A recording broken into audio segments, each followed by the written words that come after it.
Vamos resolver a questão 3 da prova exemplo de Física e Química 2010 para o concurso DEM23 do Instituto Superior Técnico. Se adicionarmos 18 gramas de gelo a 0 graus Celsius a 72 gramas de água líquida a 25 graus Celsius contidos num recipiente isolado, indique A. Quantas fases estão presentes quando se atingir a situação final de equilíbrio? Então nós temos aqui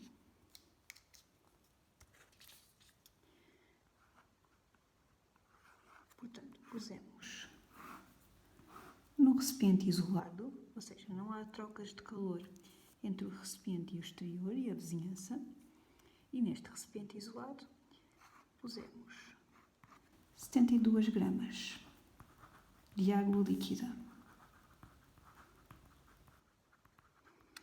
a uma temperatura inicial de 25 graus Celsius e misturamos uns cubinhos de gelo.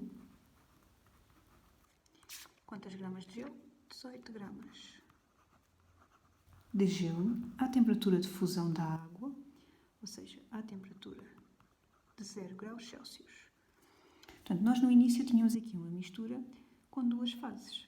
Tínhamos a fase sólida do gelo e a fase líquida da água líquida.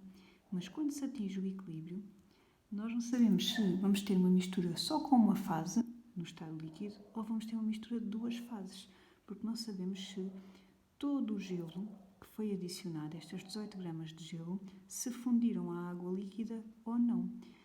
Então, antes de fazermos cálculos, vamos deixar esta pergunta A para o final. Portanto, no final nós vamos calcular qual foi a temperatura final atingida por esta mistura e vamos ver se a temperatura for superior a 0 graus Celsius, significa que todo o gelo fundiu. Portanto, sabemos que a temperatura final vai estar entre 0 e 25 graus Celsius. Se a temperatura final atingida de equilíbrio for superior a 0 graus Celsius, significa que só vamos ter aqui uma fase na mistura da situação de equilíbrio final. Então, vamos deixar aqui esta A para fazer depois e vamos passar para a B. Qual o calor necessário para fundir o gelo e qual a diminuição da temperatura de água líquida ao fornecer aquele calor? Ora, então, quando nós pusemos em contacto o gelo com a água líquida a 25 graus Celsius, o que vai acontecer é que a água líquida vai ceder calor e o gelo vai receber este calor. E este calor vai fazer fundir o gelo. E o que nós queremos calcular nesta B é, então, qual é o calor que estas 18 gramas de gelo têm que absorver para fundirem completamente a água líquida. E nós sabemos aqui, pelos dados do enunciado, que a entalpia de fusão do gelo é 33 joules por grama, o que significa que 1 grama de gelo, à temperatura de fusão, a 0 graus Celsius, necessita de absorver 333 joules de energia para fundir a água líquida e ficar a 0 graus Celsius no final, esta água líquida. Ora, então se 1 grama de gelo necessita de 333 joules de energia para fundir a água líquida, a nossa massa de gelo, que são 18 gramas, necessita de X joules de energia. E, portanto, esta energia seria 333 vezes 18. 5.994 joules. Também podemos fazer isto por fórmula. Portanto, nós sabemos que a entalpia de fusão do gelo é igual à energia que o gelo absorve a dividir por a massa de gelo que está a absorver esta energia, o que significa que a energia que a nossa massa de gelo necessita para fundir a água líquida tinha que ser igual à variação de entalpia de fusão vezes a massa da nossa amostra. A variação de entalpia de fusão é 333 joules por grama. Como já está em grama a entalpia de fusão, nós temos de utilizar a nossa massa em grama, 333 vezes 18. E, portanto, dá os tais 5.994 joules. E, portanto, isto é o calor necessário para fundir o gelo.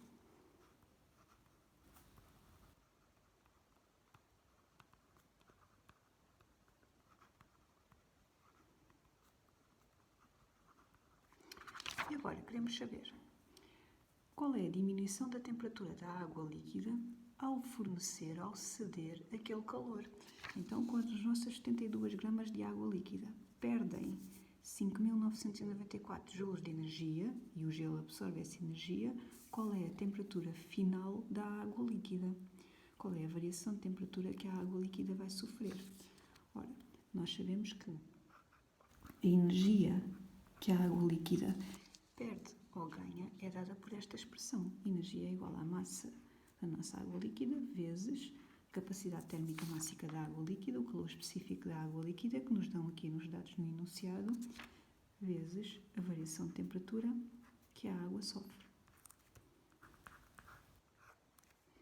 Ora, e portanto, aqui a água líquida vai perder este calor. Queremos calcular a variação de temperatura que a água sofre quando perde 5.994 joules de energia. E, portanto, como isto é uma energia cedida, eu vou colocar aqui um menos. Portanto, quando a água cede 5.994 joules de energia, tendo uma massa de 72 gramas, vamos utilizar em gramas, sim, o calor específico está em grama por grau Celsius, portanto, em joule por grama por grau Celsius. Portanto, temos de utilizar 72 gramas vezes o calor específico 4,18 joule por grama por grau Celsius, vezes a variação de temperatura que a água vai sofrer. E, portanto, como a água vai ceder, vai perder calor, a variação de temperatura que nos dá tem que ser negativa, porque a temperatura da água desce. E vai ser uma temperatura de menos 5.994 a dividir por 72 vezes 4,18. Menos 19,91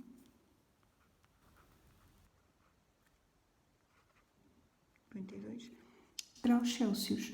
Portanto, a variação de temperatura que a água sofre quando cede esta energia para o gelo, portanto, quando serve energia suficiente para fundir todo o gelo, é cerca de menos 20 graus Celsius. Portanto, a sua temperatura desce para cerca de 5 graus Celsius, a temperatura final, depois de fundir todo o gelo.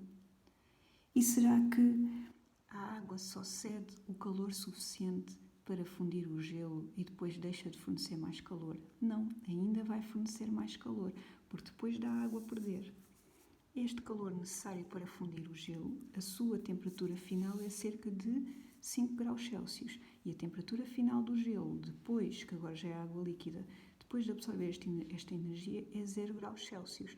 E nós sabemos que quando se atinge o equilíbrio, as duas temperaturas finais têm que ser iguais. O que significa que a água vai fornecer o calor necessário ao gelo para fundi-lo, mas depois ainda vai fornecer algum calor à água líquida que resultou da fusão do gelo e aumentar a temperatura dessa água líquida. Mas por enquanto ainda não precisamos de calcular esse calor. Só nos pedem mesmo a diminuição de temperatura da água líquida ao fornecer o calor necessário para fundir o gelo. Portanto, isto é a variação de temperatura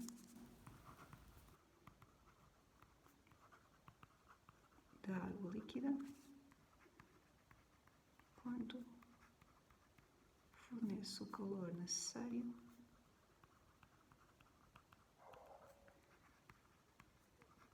para fundir as 18 gramas de gelo.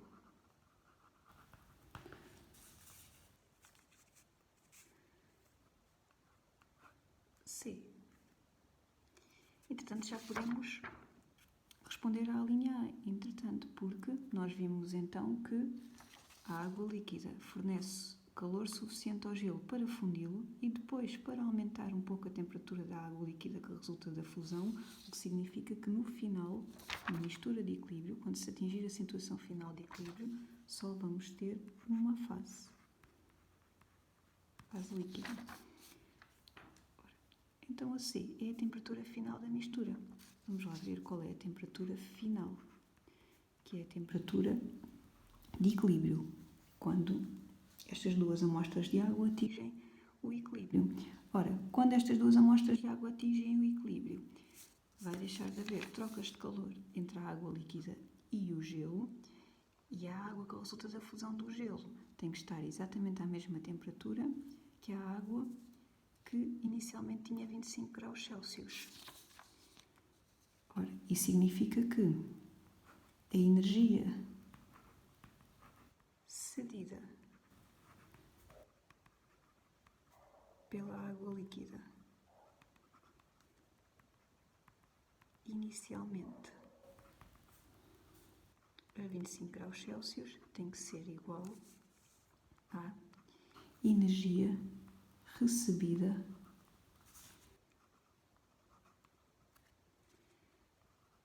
pela amostra de gelo inicialmente a 0 graus Celsius. A forma como nós vamos calcular esta energia cedida pela água líquida inicialmente a 25 graus Celsius vai-nos dar uma energia negativa, um valor negativo, com um sinal negativo associado, porque é uma energia cedida. E como esta energia é uma energia recebida, a forma de cálculo que vamos calcular vai ser um valor positivo. Então, para estes dois valores serem iguais um ao outro, vamos adicionar aqui um sinal de menos.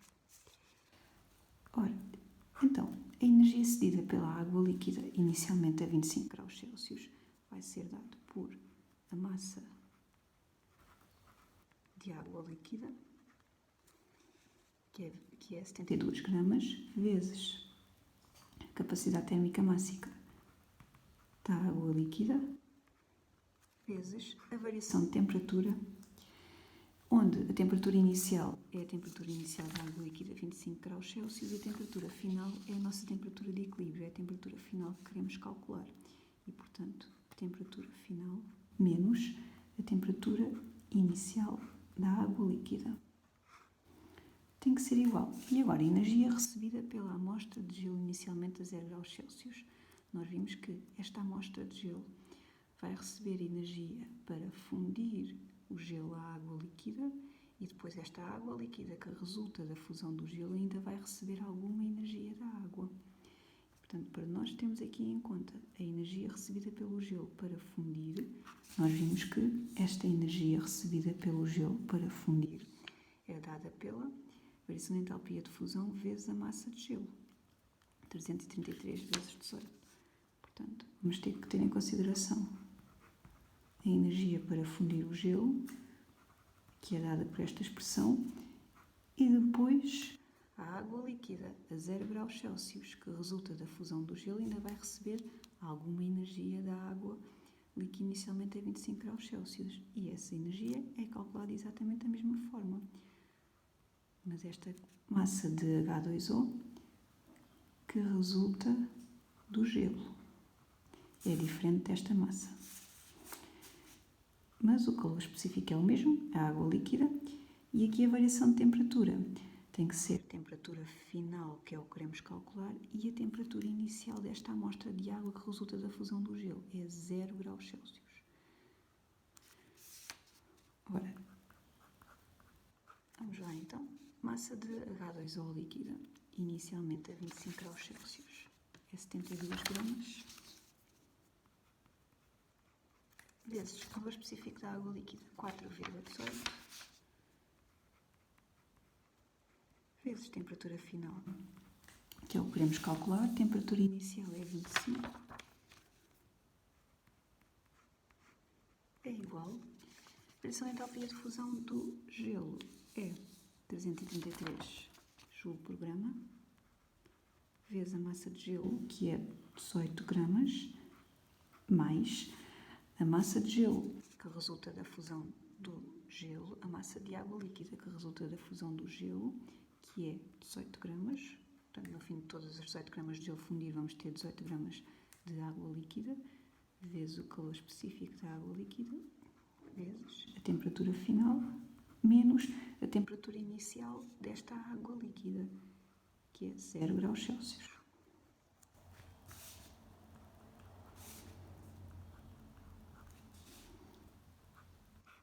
E, portanto, isto vai ser igual.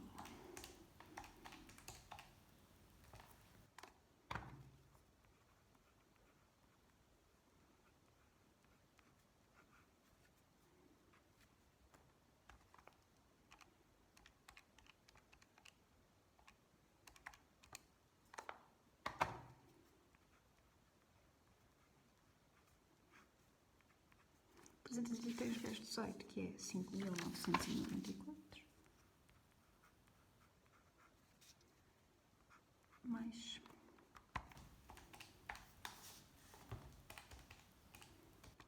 75,24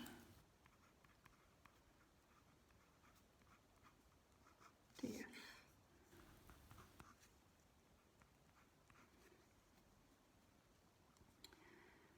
Ora, e portanto vamos ter menos 300,96 TF menos 75,24 TF vai ser igual a 5.994 menos com menos mais, passa menos 7.524. Ora, e portanto vamos ter uma temperatura final de menos 300,96 menos 75,24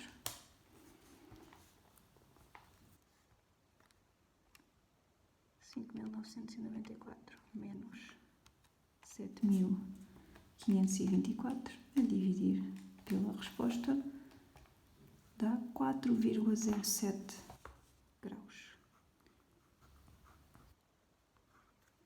Portanto, quando se atinge o equilíbrio térmico, esta água dentro desse sistema isolado está a uma temperatura de 4,07 graus Celsius e, portanto, temos só uma fase líquida.